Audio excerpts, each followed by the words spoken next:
Hey everybody, welcome back to another AP Biology video. In this video, we are going to discuss AP Biology topics 3.1 through 3.4.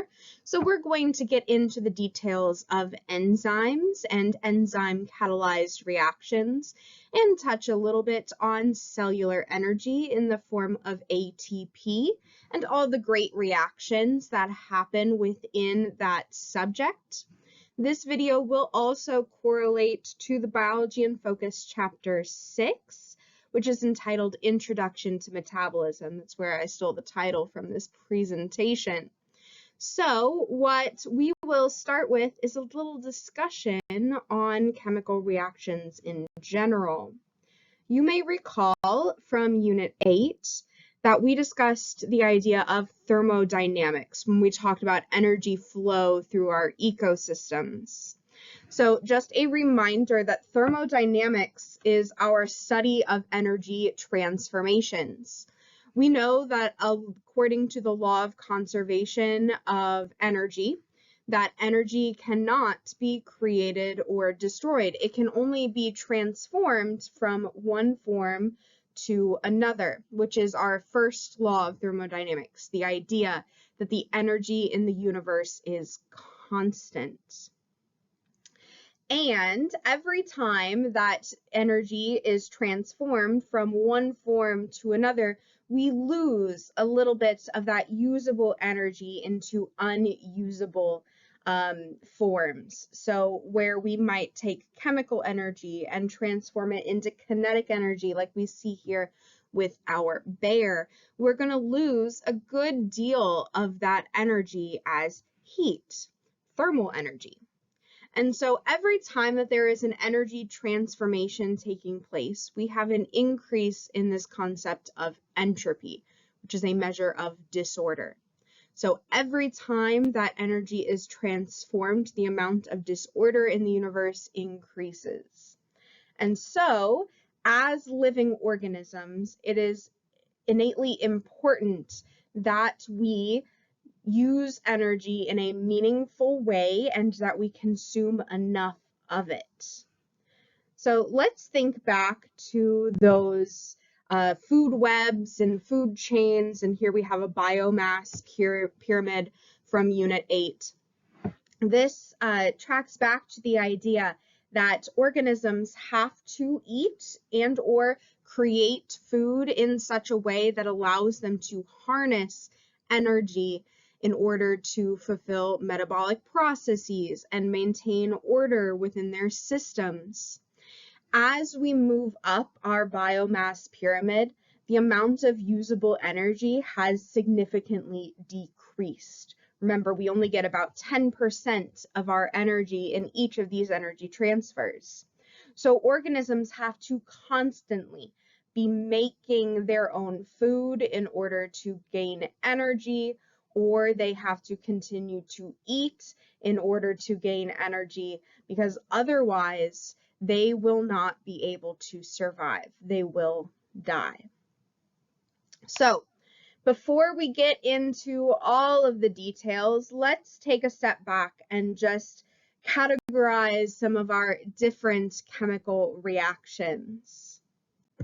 So within your cells, all of the reactions that build macromolecules and break macromolecules down in this process of energy utilization, these make up our metabolic pathways. Later on in this presentation, I have a really beautiful chart that has all of the different metabolic pathways kind of as a map, or it reminded me very much of a subway or a bus map. So we've got all of these different routes that our energy can take. And so when we look at metabolic reactions, we can categorize metabolic reactions based on their purpose, whether they're releasing energy or absorbing energy. So this is where the terms anabolic and catabolic come in. When we say that something is anabolic, it's absorbing energy, and it's doing so by creating our monomers, by creating our polymers, by combining our monomers together. Remember that we store energy within the bonds of a molecule. So when we create a polymer, we're storing energy within that molecule. And when we need that energy again, it can undergo what we call a catabolic reaction. Catabolic reactions break those bonds, release the energy that was stored inside, and thus we get our simpler parts back, our monomers back. Because these reactions are essentially two sides of the same coin, we often see that catabolic reactions, those that release energy, are often coupled with processes that absorb energy. And so we have a catabolic reaction that powers an anabolic reaction. An anabolic reaction is created from a catabolic reaction. And one of the best examples of this is actually in our cellular energy unit known as ATP.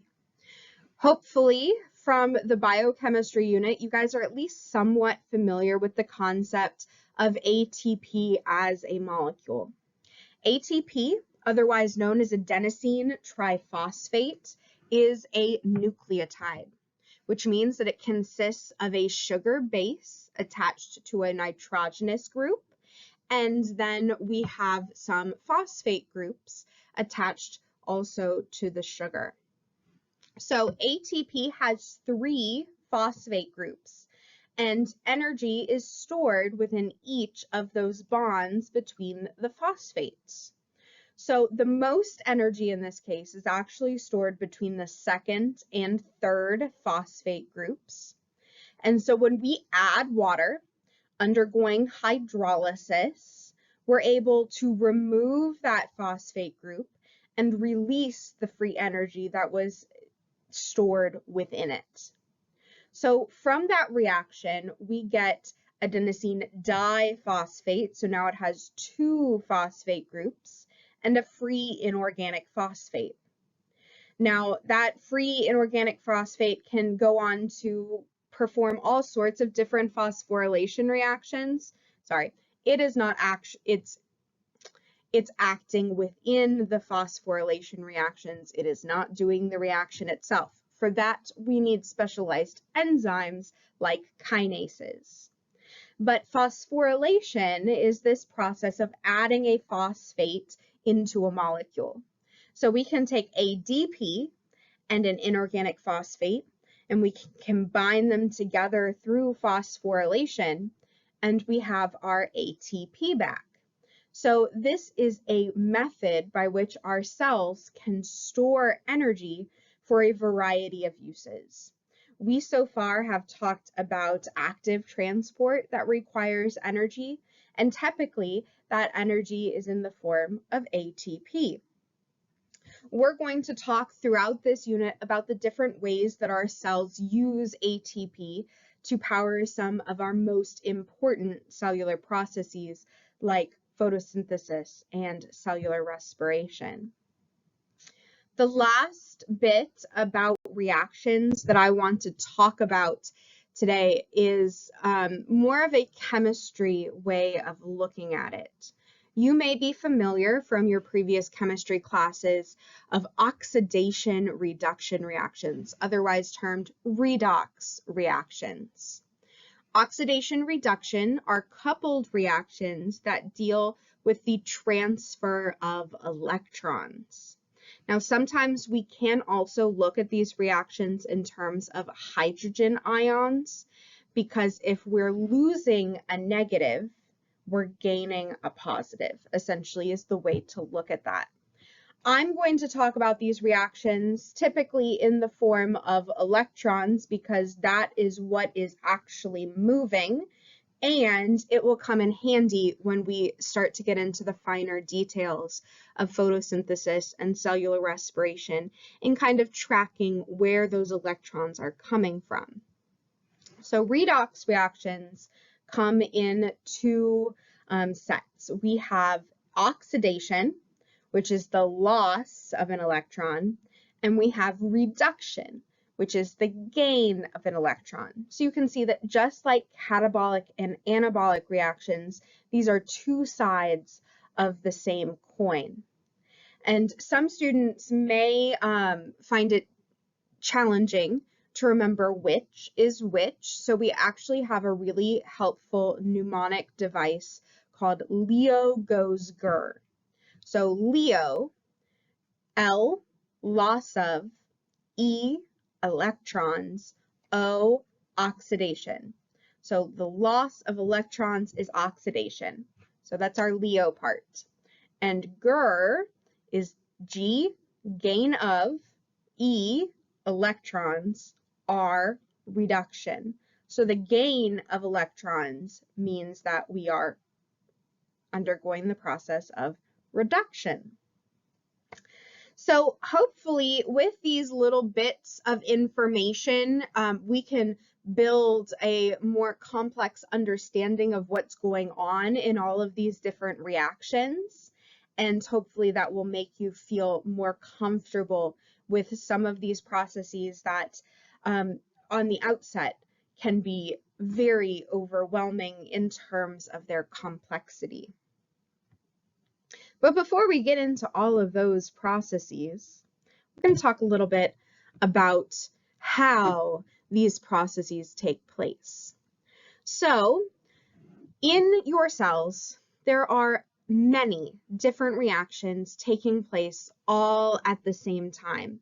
And some of these reactions require quite a bit of energy in order to be accomplished. And that energy may mean that these reactions are relatively slow. But because our cells need all of these reactions to happen at a much faster pace, they will often utilize what we call catalysts. Catalyst is another term that you may recall from chemistry, because catalysts are chemical agents that are used to speed up reactions without being consumed, which means that they're doing a job.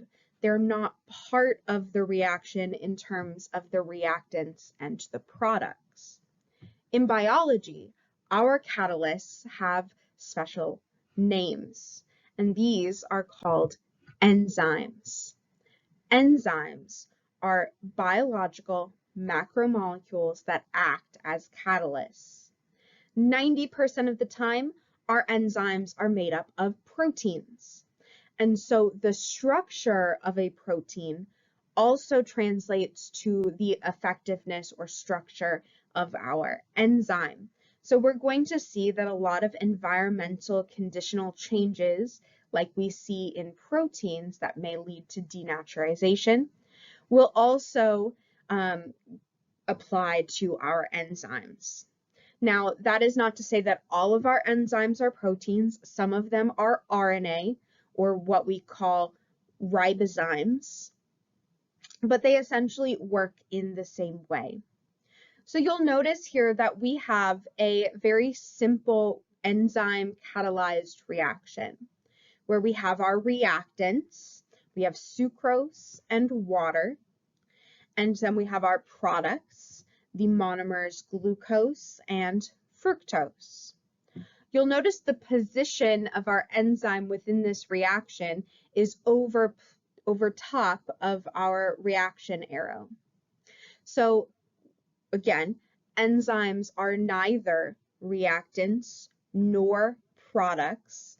Instead, what these are mechanisms by which this reaction can take place. You'll also notice that our one of our reactants is labeled as a substrate. So substrate is the molecule on which the enzyme is acting. So these are important terms to keep in mind because they will help us to identify what roles each of these molecules are playing within this enzyme catalyzed reaction. So enzymes are neither reactants nor products. So what exactly are they doing in this reaction? Well, Enzymes function to lower the activation energy required for a reaction, and this is all without being consumed. So the same enzyme that goes into a reaction will come out of the reaction. So activation energy is essentially this hill that we have to overcome in order for a reaction to take place. And enzymes can take that hill and they can make it more of an anthill than a mountain. So this makes our reactions much easier in order for our cells to undergo them without as much energy necessary. So let's look at this activity of enzymes and substrates in a little bit more detail. It's important to note that because the structure of our enzymes are so important to their function, that the structure is specific to the activity of our enzyme. So enzymes, you'll find, are complementary to their substrates, to the reactants on which they act. So this complementary nature allows our enzymes to bind to our substrate molecules and essentially cause change within those molecules through this binding. So substrates themselves will bind to a specific point on our enzyme known as the active site. This is where all of the action takes place. So enzymes fit the substrate and they will essentially undergo a conformational change or a slight change in shape in order to best fit the substrate within their structure. And sometimes this allows for us to put some strain on the bonds between the molecules involved in our substrate, and this allows us to create our products. So this is what is known as essentially the lock and key model, the idea that our lock, our enzyme, fits the key of our substrate and allows that substrate to turn or create a product. Now, it is much more complicated than just a key going into a lock and turning.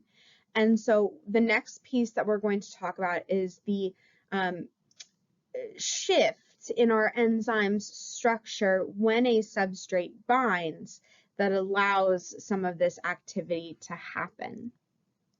So let's talk a little bit more in detail about the induced fit of an enzyme when it's bonded to a substrate molecule. So in induced fit, the enzyme essentially will change shape. It will fold around the substrate. And this allows chemical groups within the substrate to be brought together, and it puts strain on the bonds that are present within that substrate molecule. So this conformational change within the enzyme allows the bonds to be broken easier between the substrate molecules, allowing for us to create our product. So this is a model of how the enzyme actually affects the substrate overall, allowing for us to create these products.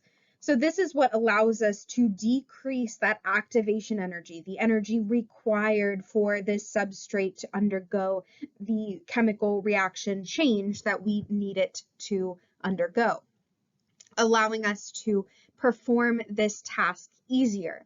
This in itself is the catalysis that takes place within the enzyme. So let's look at all of this all together. So this is a model showing the change in our substrate over the enzyme's activity.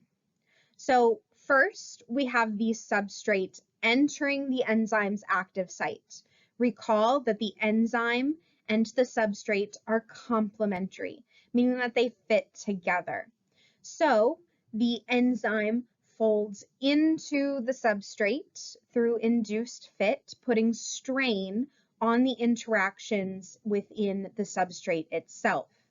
So this, through a series of different weak interactions, are held in place, forming what we call an enzyme substrate complex. In this structure, we're lowering the activation energy and increasing the rate at which this reaction takes place. So in the enzyme is where our reaction is going to take place. So our substrate is converted into our product molecules. So the product molecules are then released once the enzyme folds back to its original shape, and the products go on to do whatever the products are being used for. So now that the enzyme has returned to its original shape, a new substrate can come in, bind into that site, and we can do this whole process over again. So this illustrates the main idea that our enzyme is not being affected overall by this reaction. We're not using up our enzyme. It is being used as a mechanism within this reaction. So it can always go on to do more as far as catalysis of our reactions. So how can we affect the rate at which our reactions are being accomplished within this system? Well, there are a few different ways that we can do this. So the rate of enzyme catalysis is usually sped up by increasing the concentration of our substrate. So if we have enzymes and those enzymes need to accomplish more reactions, well, we can add in more substrate to the system. So the more substrate we have, the more products we can have, and the more enzymes can be active at once. Now, there is a point at which our enzymes are all doing all of this work, and there aren't enough enzymes to continue to do new reactions. So this is the point at which we call our enzymes saturated. So you may recall the term saturated when we referred to lipids and their fatty acids as being saturated or unsaturated. So this is at the point where all of our enzyme molecules are being utilized by substrates by chemical reactions, and we have no more workers to accomplish any more reactions at that time. So once we've hit saturation, the only way that we can speed up our reactions are by adding more enzymes. And so this mechanism always reminds me of this old episode of I Love Lucy, where Lucy is working in a chocolate factory, and she has to wrap each one of these chocolates one by one. And so the chocolates are coming down the conveyor belt, and Lucy is taking a chocolate and wrapping it in the foil. So in this scenario, Lucy is our enzyme, and the chocolates are our substrate. So the unwrapped chocolates are our substrate, and every chocolate Lucy picks up, she puts it in the wrapper and twists the wrapper closed, and then the wrapped chocolate is our product. So as we add in more substrate, Lucy has to work faster and faster and faster. And at a certain point, we cannot work any faster. So the only way that we would be able to increase the output, make more chocolates over a period of time, is if we added more people wrapping the substrates, wrapping the chocolates. So when we're in class, I'll actually play this little clip, but I won't right now, just, for copyright reasons. But this is a really good clip to kind of illustrate the activity of our enzyme and how that rate can be increased until we have, all that our enzymes can take.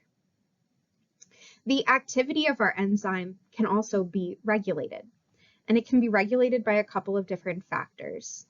And so most of the time, our enzymes are regulated based on their location, the environment in which they are located. So enzymes, being proteins, have a very specific shape, and that shape determines their function. So a lot of the same factors that can disrupt the shape of our proteins can also disrupt the activity of our enzymes. So we have cases where they like to be at a particular temperature, in a particular pH, and then we have some extracellular chemicals that can also affect how well our enzyme is able to work. But as you can see here with these examples, each enzyme has a temperature at which it is optimally functioning. So that means this is the temperature and pH at which these enzymes work the best. So temperature and pH work in slightly different ways. So temperature, as we increase the kinetic energy of a system, we have more movement and therefore we're able to work more efficiently. However, there is a certain point where temperature will actually start to disrupt the bonds within our structure. And so we get this steady increase in activity until we reach that certain point. And at that certain point, we start to denature.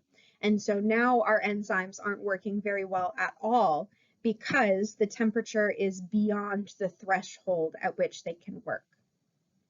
pH kind of has an increase on both sides. So we get this really nice bell curve where we have an optimum pH that we work in. And then as we leave that optimal pH, we get less and less efficient because of the denaturation of our enzyme as a molecule. Again, structure determines our function. Once we disrupt our structure, we're not really working as well as we really should. So you can see here a little bit of a better graph highlighting temperature. So temperature up to a certain point increases our activity, and then once we're to that certain point, our denaturation takes over. So we're not working as optimally as possible. And this is all because of those interactions and weak bonds that are holding the structure of our protein in place.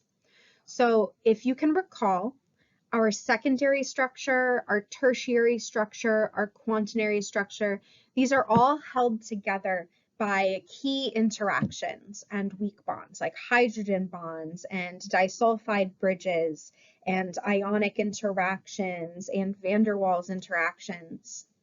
And so once our environmental conditions change beyond a certain point, our enzyme's shape will change. Those bonds will break.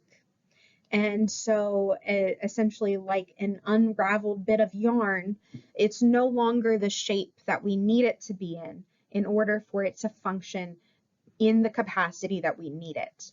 So just the same as denaturation affected our protein structure, denaturation also affects our enzymes structure because 90% of enzymes are proteins. But enzyme activity can also be interrupted by chemicals within their environment. So we're going to talk a little bit about some inhibitors for our enzymes. So enzymes, being these three-dimensional shapes, can be affected by other molecules that exist within the system. So we can affect our enzyme activity through the regulation of our enzymes that can be selectively inhibited, meaning that our cells can, in certain circumstances, turn off an enzyme, make it inactive, or they can turn on an enzyme by making it active again. So when we talk about inhibition, inhibition is going to refer to whether or not the enzyme is available for these catalytic activities. So we have two different types of inhibitors that I would like to highlight here.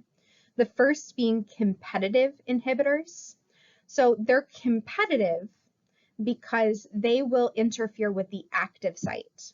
So they will compete with the substrate for binding rights to that enzyme. If we block the active site, our substrate cannot bind, and therefore we cannot catalyze that reaction.